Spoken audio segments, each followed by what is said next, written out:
ഉത്സവരാവിൽ നയനമനോഹര കാഴ്ചയൊരുക്കി ചിനക്കത്തൂർ കാവിൽ കമ്പങ്ങൾ കത്തിയെരിഞ്ഞു.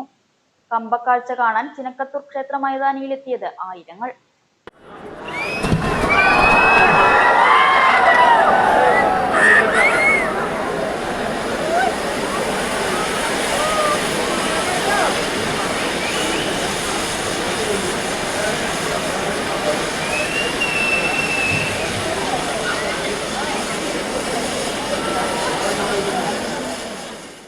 വള്ളുവനാടൻ കാർഷിക സമൃദ്ധിയുടെ ഓർമ്മകളാണ് ഓരോ പൂരക്കാലവും.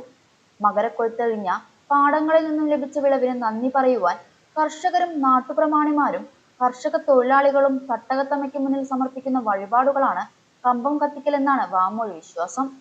ദേശക്കൂത്തിന് മുന്നോടിയായി അർദ്ധരാത്രിയോടടുത്തോ കൂത്തുകഴിഞ്ഞ് പുലർച്ചെയോ ആണ് കമ്പം കത്തിക്കുക. ക്ഷേത്രനടയിൽ പ്രത്യേകം തയ്യാറാക്കിയ കമ്പക്കാലിൽ മുളങ്കുഴലുകളും കരിമരുന്നും ഉപയോഗിച്ചാണ് കമ്പം നിർമ്മിക്കുക. ദേശപ്രമാണിമാരാണ് കമ്പത്തിന് തിരികൊളുത്തുക. വർണ്ണവിസ്മയം തീർത്ത് വട്ടത്തിൽ കറങ്ങിക്കയറുന്ന കമ്പക്കാഴ്ച വള്ളുവനാടിന്റെ തനത് ഉത്സവ സുന്ദര കാഴ്ചയാണ്.